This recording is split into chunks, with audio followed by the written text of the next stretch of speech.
Hello and welcome back to Book and Page. We are working on chapters 9 and 10 of The Lightning Thief, where we're finally getting into the whole Lightning Thief business. Exciting! Well, for us. A little more frightening for poor Percy. So, as always, we will start with a brief summary of what happened in chapters 9 and 10 before we talk about things in a little more detail. Chapter 8, if we remember correctly, finished with Percy being declared a son of Poseidon. Chapter 9 starts with the consequences of this declaration. First and foremost, Percy gets his own cabin now, and he's also now the head of his own cabin. So he gets to decide what activities he does, when lights out are, he gets to sit at his own lunch table, and also everyone at camp is avoiding him. Yeah. This is made worse with the fact that Percy finds out from somebody leaving him a mortal newspaper that he is suspect number 1 in the disappearance of his mother, thanks to Smelly Gabe, and he's having bad dreams about Poseidon and Zeus. Well, Annabeth is still teaching him ancient Greek, and Luke is still sword fighting with him.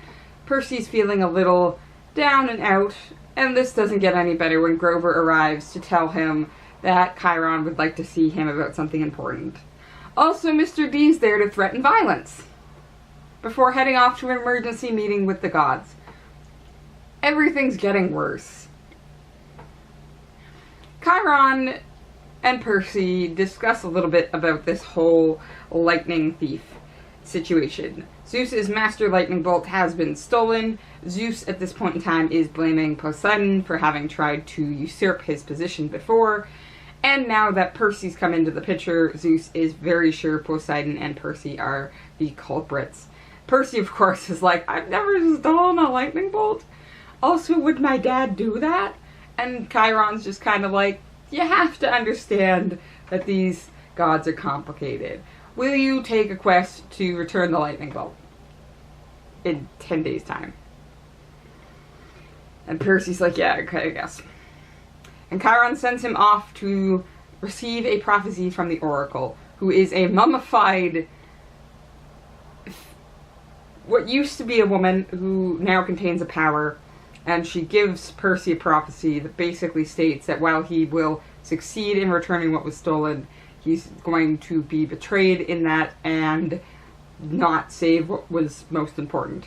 And he's just kind of like, oh, excellent, thanks. Okay. Meh. And he kind of keeps that second part to himself. He simply states that he needs to go west to face the god that's turned and return the lightning bolt. So Chiron's like, okay, it's Hades. You have to face Hades and get it back from him. Yes, we're pretty sure the god of the underworld has taken the lightning bolt in order to have Poseidon and Zeus destroy each other. And yeah, Grover's kind of upset to find out this is where this quest is going to go, but he's still insisting that he will come with Percy. And the third person of the team has also volunteered. When you know, it's Annabeth. Of course, Annabeth wants to go on a quest to the underworld. She just wants to get out of camp. Chapter 10. These 3 campers get packed and start to head out on their journey, meeting up at Thalia's tree, where Luke runs to catch up with them. He wants to give Percy a gift, a magical pair of winged shoes. Percy can't use these, of course, because Zeus hates him, and if Percy tries to get into the air, smackdown time. So Grover gets the shoes. Not that Luke sees that. Luke has already run off at this point in time. Annabeth's embarrassed that she likes Luke. Grover can't control the shoes. Oh, what a perfect time for Chiron and Percy to have a moment to talk about some things. Mostly this moment entails a discussion about the Titans and the time before the gods and whether or not the Age of the West will end if Percy fails. And Chiron gives Percy a pen. That is also a sword! It's Riptide, apparently a gift from Poseidon to many heroes, especially his children, though it might be more of a curse than a gift. Yeah. Yeah, this just keeps getting better. And then off we go on an adventure. So in the car, while Argus, the many-eyed being, is driving them to a New York bus station, Percy and Annabeth have this quick conversation about the gods, particularly their parents' rivalry with each other, which Annabeth just says, forget it, you're stupid, shut up, leave it alone. And they get to the bus station, which is actually very close to Percy's apartment. He does tear down a sign about him being missing and also a suspect in another missing persons case.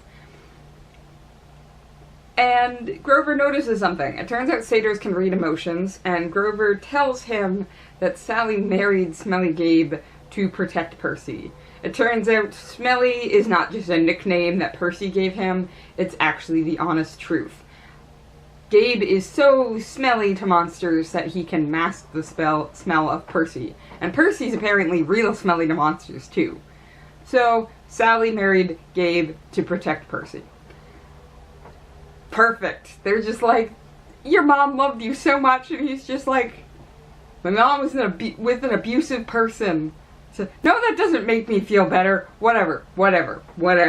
They finally get on the bus, only to have the three Furies get on behind them. And then they sort of realize that this is not going to go easy. This is not just a trip to Los Angeles. This is life or death. So an invisible Percy actually crashes the bus. Thus, two of the Furies, well, Annabeth and Grover, hold off the third. And then the three of them book it into the nearby woods while Mrs. Dobbs' Fury calls for backup. Fun times! Fun times! No, this is actually really cool. So we're into the swing of, like, the adventure now. Which is just really interesting because Percy here is being constantly put in new situations. Like, the camp was a new situation for him, and the moment he finally thinks he's getting a handle on things, everything changes. And it's not the quest that does this. It is literally the declaration of him being Poseidon's son. Like, he is suddenly an outcast at camp for no fault of his own, and he's just kind of like, I would like this to go back to the way it was, please. Like, I'll go back to Hermes and be one of the unclaimed kids. Like, I didn't realize my dad mattered that much. Like, all of you are jerks. Why? Like, why me? Has gotta be the question he's asking. Like, why me? And why does somebody have it out for him so badly that they'll torment him with this newspaper? Like, this story showing up about him and his mom being missing, but him being a suspect? Just kind of like, I just lost my mother. I just found out that I have a father who's a god. I've almost died multiple times.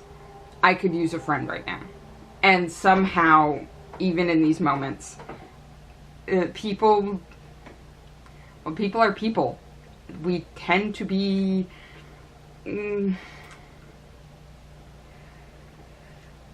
selfish is a really good term, I think, on that one, and afraid of what we don't fully understand, which is why Percy's always been sort of an outcast anyways. But he's got to be really feeling it in this moment at camp, where it's supposed to be all these powerful kids who have gods for parents. And these are the people who are honestly supposed to understand you. And he's still running into these problems about not fitting in. And then it just escalates. But the escalation here is sort of an interesting one, because Percy suddenly has some sort of semblance of control in this moment. When he's given his own cabin and becomes the head of that cabin, he's given sort of this veneer of control. Like, he can decide lights out and what his activities are. But, like, it's hard to do that when no one wants you around anyways. And you're only in charge of yourself. But then being called to this meeting with Chiron, and Mr. D's there too, and having this moment of each of them kind of giving the power to Percy. It's this weird moment because Chiron offers him the quest, and there is that concept that he can say no. Or at least you think that's true. But then Mr. D comes in and kind of says, like, if you're here when I get back, like, I'm taking you out myself. And his idea of control is recognize that me killing you is going to be the better option here. Or me transforming you into a dolphin is going to be the better option. And Percy's probably just kind of like,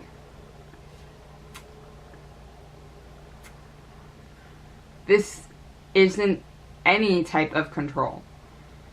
So you might be wondering why I insisted Percy is gaining control in this moment. And it's because I have this really weird concept of control in your life, which is to say that you are not going to be able to control everything.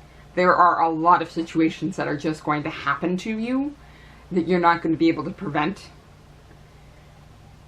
So your control in that moment is your decision of how you're going to face it. And I've heard this best described when it comes to, like, dying. Are you going to face death as bravely as you can? Or are you going to sit there crying and screaming? And that's kind of this moment with Percy, where he doesn't have control of everything. In fact, he doesn't have control of anything except his own reaction to it. And we get a glimpse inside his head, especially when he goes to speak to the Oracle about this, where he is actively trying to control himself, because he has this little voice inside of him that says, like, just say that you were looking for the washroom. Nope, I'm not here for you, Oracle. I just wandered into the wrong room. I'm out. And this happens with the prophecy again when they're at the bus station, where he's got this little voice telling him he's actually going to fail over and over again, and he tells it to shut up. It really is the idea that everything about this is already sort of decided, except for how you're going to handle it moving forward. Whether or not you're going to be constantly poor me, or if you're going to be like, well, time to just show the world what I can do. And that can be really hard. Like, I've definitely had moments where I could have been a lot more resilient in the face of hardships, and I wasn't.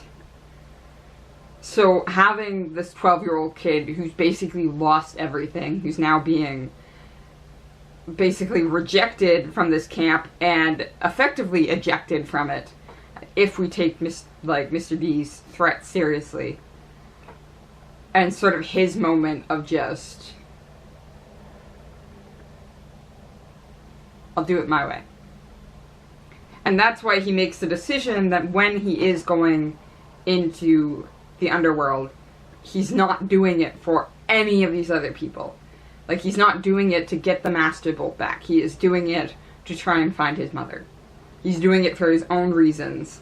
For the one person who ever showed him complete and utter selflessness. And that's just solidified with the discussion of Gabe and the fact that Sally married him to mask Percy. Sally ultimately sacrificed herself in a lot of different ways to protect her son. So Percy is having this moment where he is forced into this event with the lightning and this quest of retrieving it and trying to bring peace. And he's saying, I'll do it for myself. But what I really like about Percy is he's also recognizing that he is not the only one affected by this as well.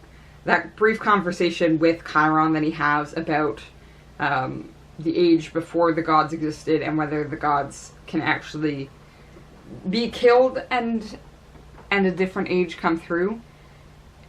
It's sort of like, well, if I screw this up, how badly is the outcome? And if Percy was just being utterly selfish in this choice, he wouldn't have asked a question like that. He would have just been like, cool, head into the underworld, thinking to himself, forget the lightning, time to find my mom. But he has this concept that while he has control of his own reaction to these situations, he is not the only one being affected by them. And I think he's honestly going to figure this out a lot more as we go through the story, personified in Annabeth and Grover.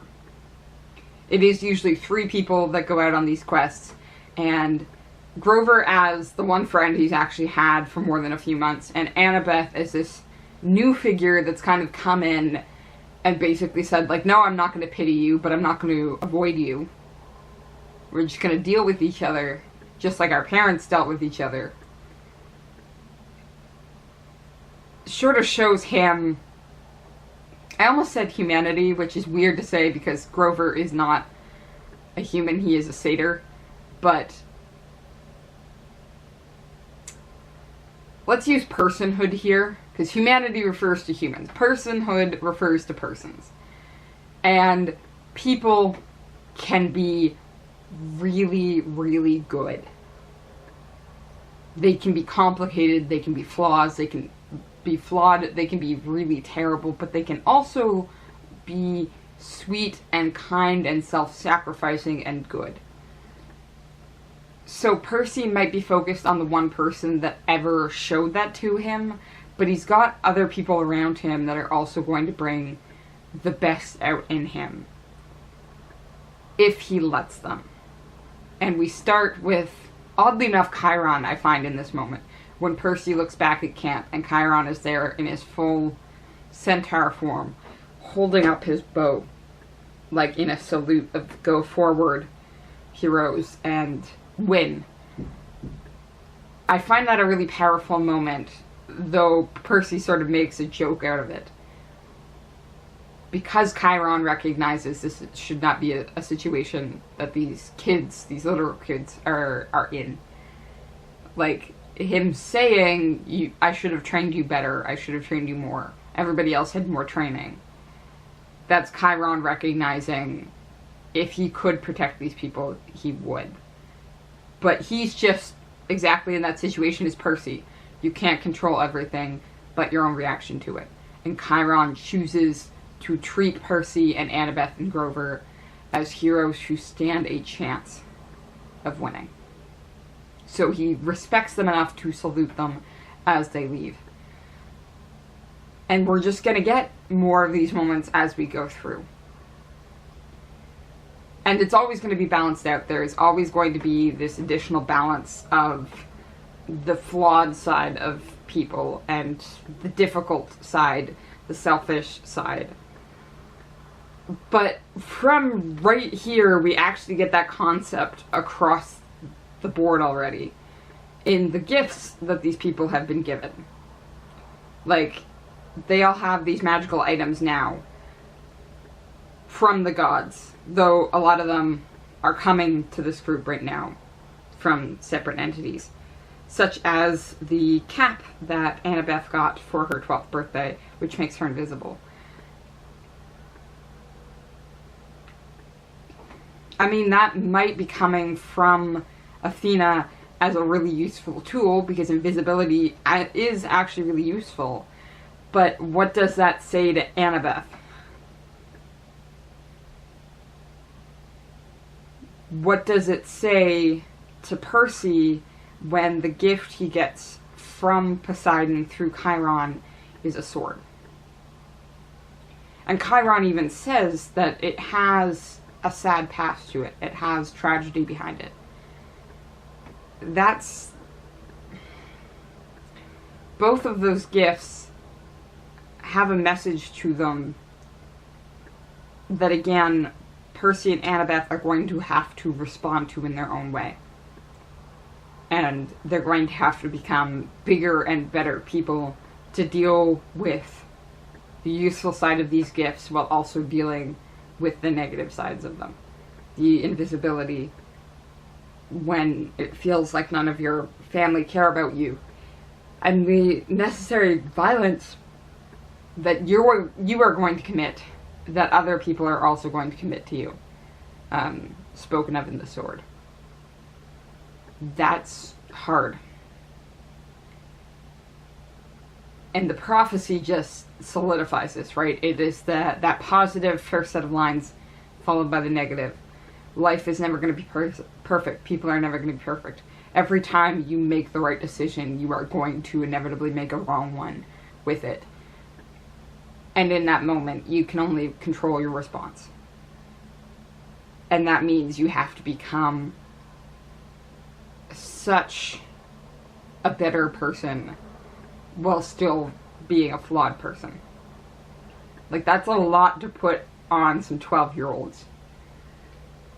But when you actually look at the set of chapters, I would be an absolute wreck at this point. Like, I would just be sitting down in tears. But already we see these three campers dealing with what they have to deal with. And you see this a lot, right? You see in the fact that they're all willing to go. They've all volunteered for this. They've all just, like, right away gone and packed what they needed to. And the fight with the Furies. Like, okay, think of escape plans. Okay, we don't have escape plans. Okay, this is the plan we have. This is just what we're going to have to do to try and make sure we all survive this. But I find the fact that these kids are responding well to all of this stress and pressure put on them in the moment before they actually board the bus.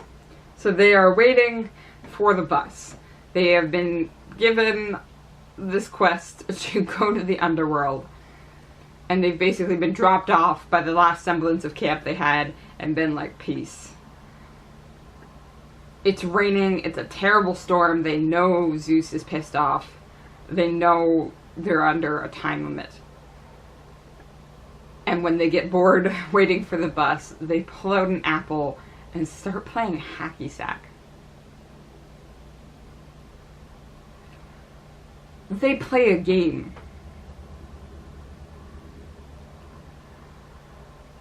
That blows my mind. And when Grover accidentally eats the apple they're playing with, Percy and Annabeth laugh. They're enjoying themselves.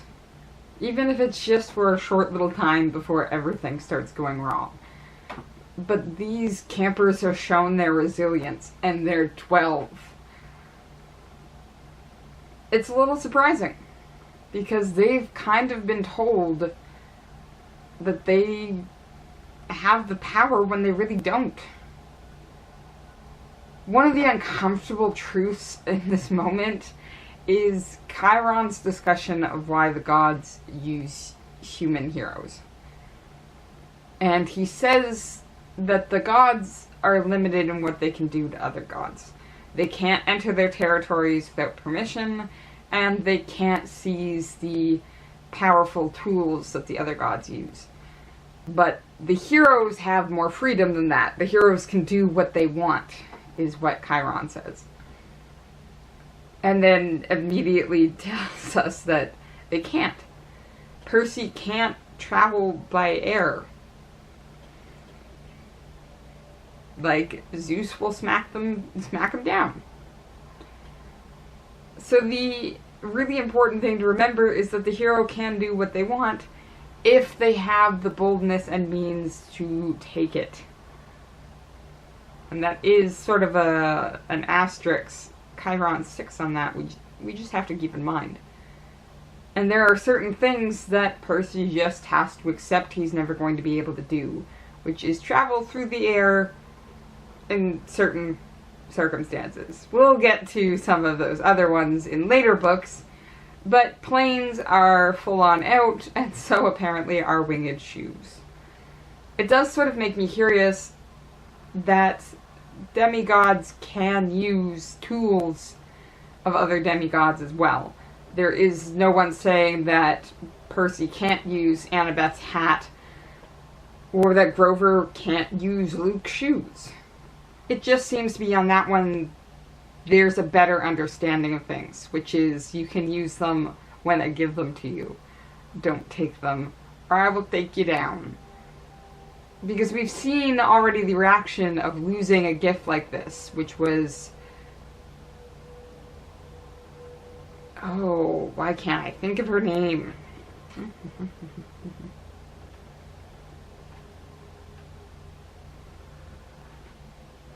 Clarice. When Percy breaks Clarice's spear, which was a gift from her father, Ares. So he seems to back off on that one. He recognizes that gifts are kind, you just need to know when to use them. And again, how to get past that message behind the gifts. Oh, wow. No, this... I went deep down a rabbit hole on, like, parental understanding and understanding the world and what you can and can't control. And, okay, I think I need to take a breather. So I'm going to keep reading, and I hope you do too. See you next time.